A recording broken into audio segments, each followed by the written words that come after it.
It's an amazing evening, obviously. It's an awesome opportunity for us to sit and have conversations with creatives. I mean, things are always happening, things are always changing, and it's so important to pick the brain of creative people. And so I'm Elaine Scott, and I'm going to give these two lovely young people the opportunity to introduce themselves and not assume that you know who they are. So ladies go first. People may know me as Ranella Wosley, but I've switched. I'm Ranella Cosbert, actually. Guyanese. And she has the ring to prove it. Dancer. I started dancing actually as a small age, and I ventured into fashion, and now I'm doing visual merchandising. But most people mostly know me from dancing a classic dance company, and then doing a few fashion styling things, and then I'm abroad now, adding to my resume. That's a good progression. Yes. And of course, the gentleman with the Andrew Harris New York sweater. Introduce yourself. I mean, well, everyone may know me as the menswear designer from Guyana. I mean, I don't want to sound too out there, but yeah, that's what I'm basically known for.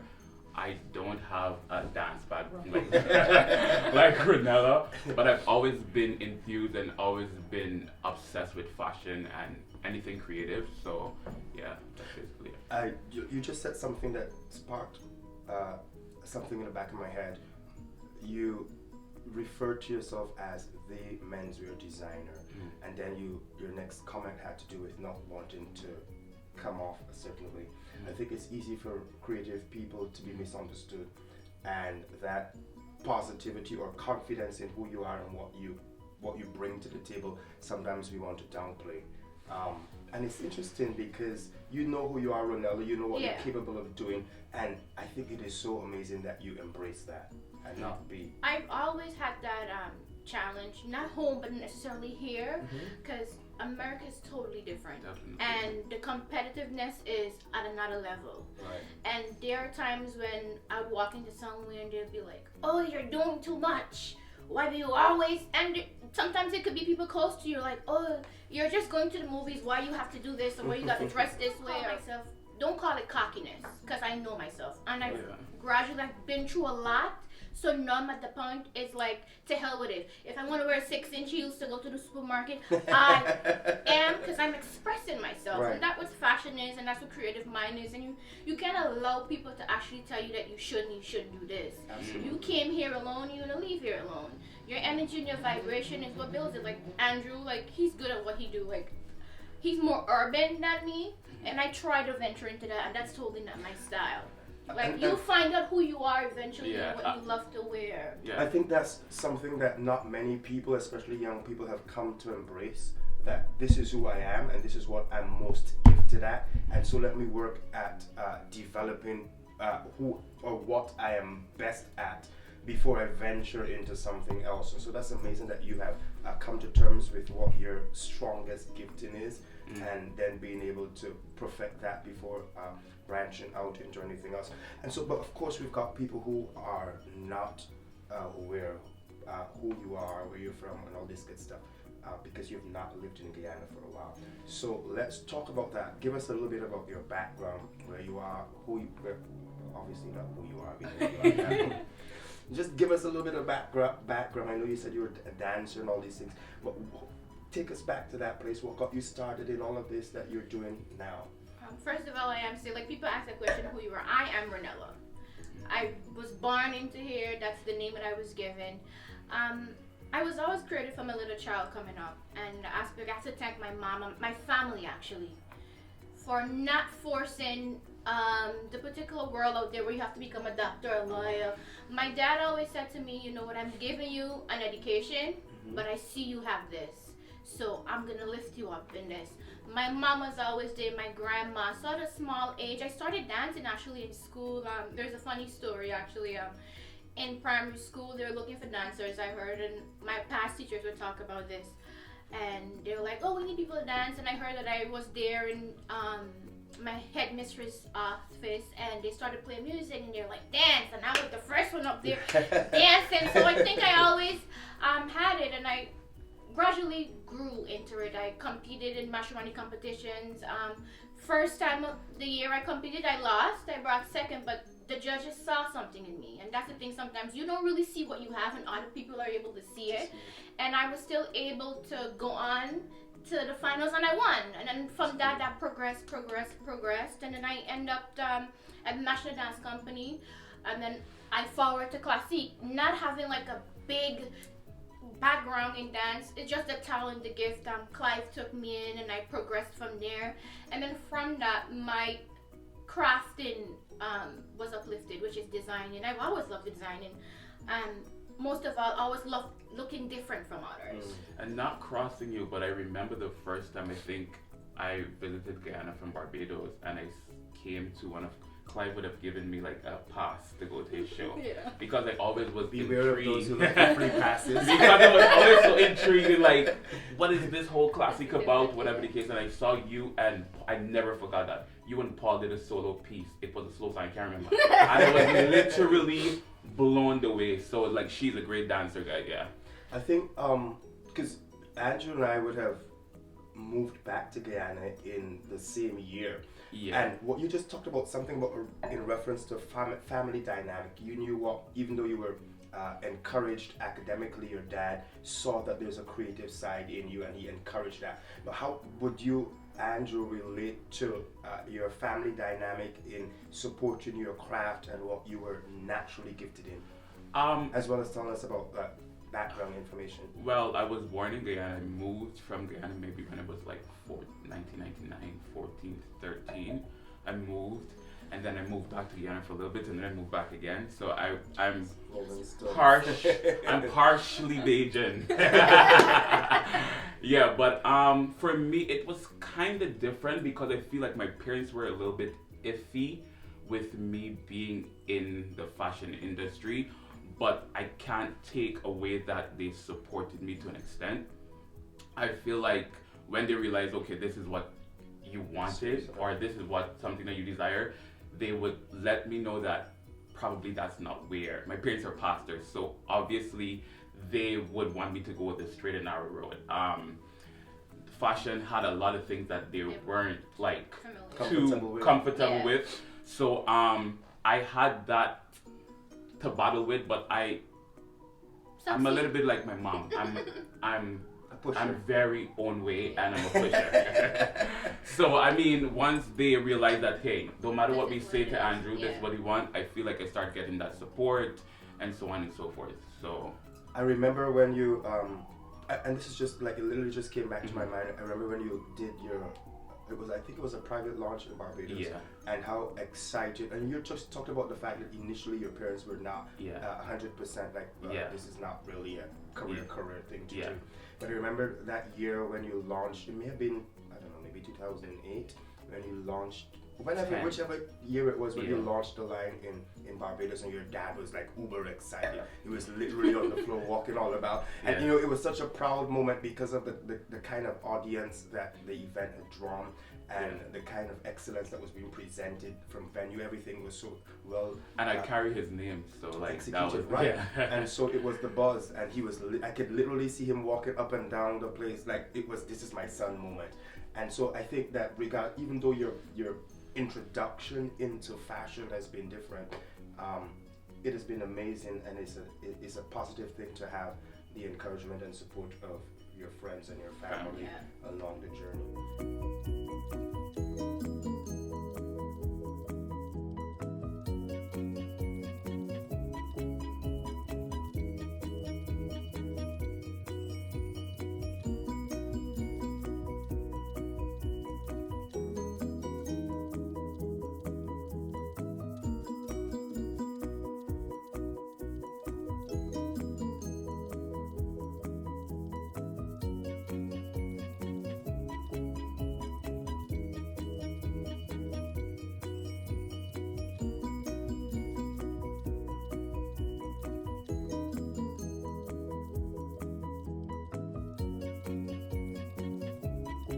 All right, welcome back to Can I Ask You a Question? I think we were having a good time so far, yes? Yeah. Yes. And so we have come through the stages of who you are, where you're from, and all that good stuff. But I think it's important because both of you are living in the US now, and there's a physical disconnect from Guyana in terms of geography. And so we want our audience to know, or you to bring us up to date as to where you're now, what are you working on, all the good stuff. You wanna go first, Andrew? Yeah, sure. Oh, she just said ladies first and now she's how gracious. For me, fashion-wise, my brand, I have not been working too much on like putting it out in the public. I've been like working behind the scenes on basically the direction that I really want to go in, and branding and looking at buyers and so on and so forth, because I feel like after so many years of doing something that possibly worked for the Caribbean, it's not going to definitely work here. So I'm trying to like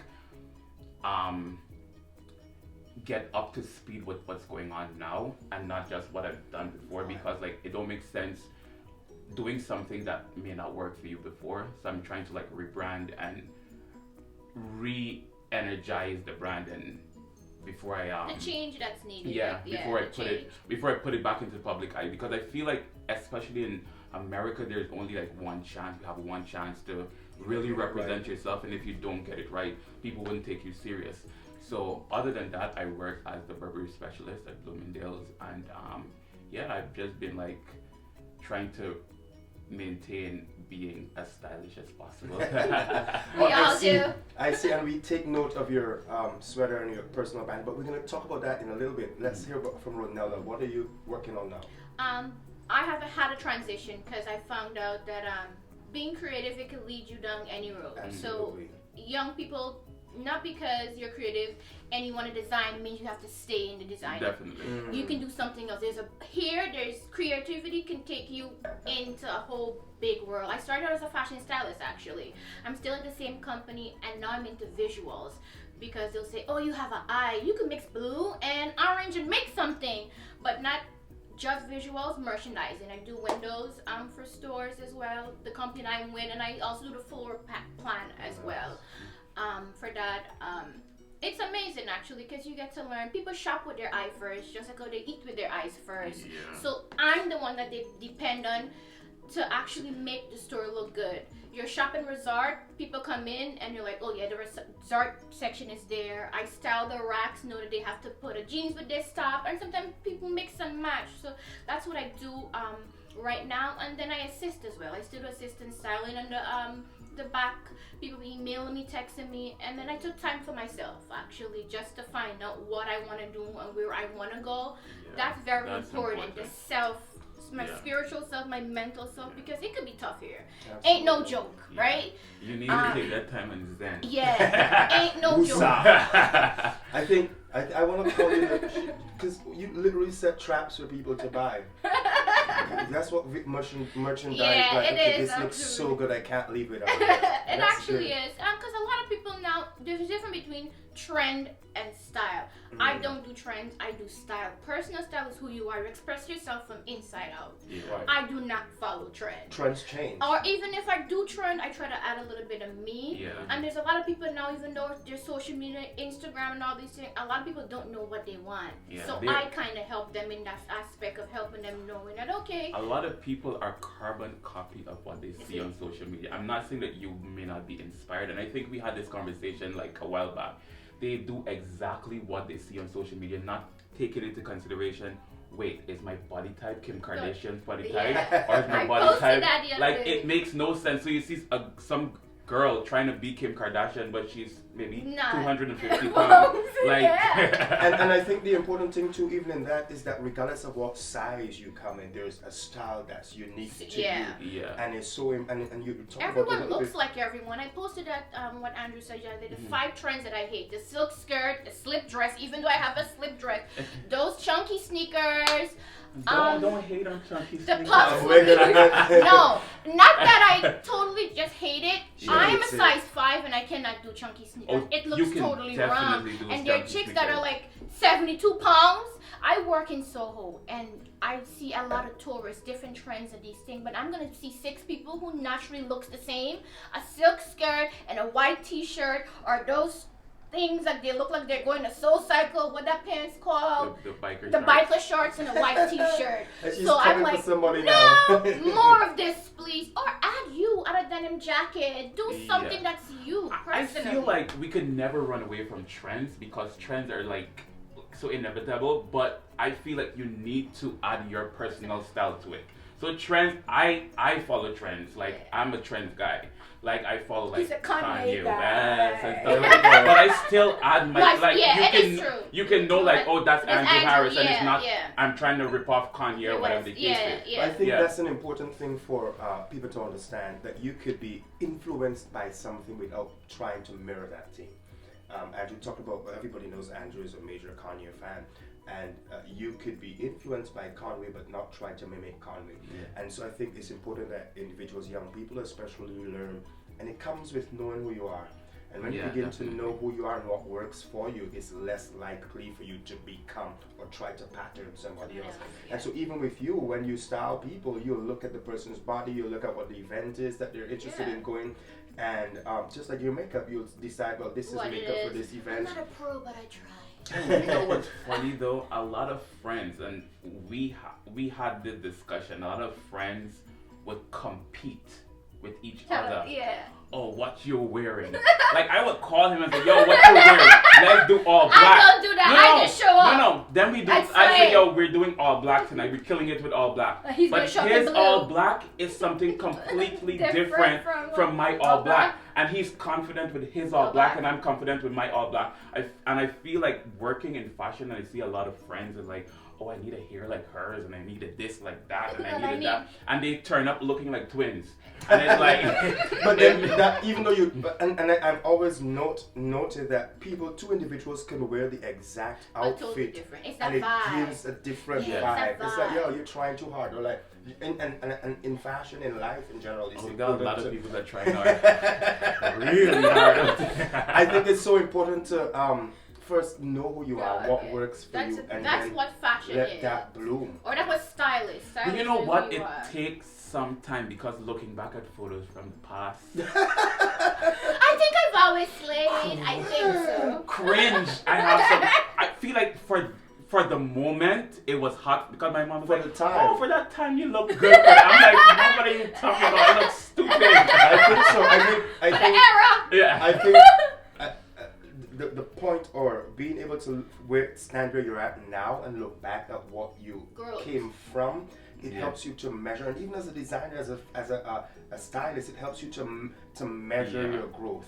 And as individuals, what was current then, Yes. or what was the popular thing then, may not necessarily work now. No, But it doesn't mean that in that time you are not ahead of time. Yeah. Yeah. And that's amazing. So we see Andrew with the Andrew Harris New York. I remember your line from it was not always Andrew Harris New York, and I think we should really take a look back at the story of the Andrew Harris collection. So let's take a look at what the story of Andrew Harris.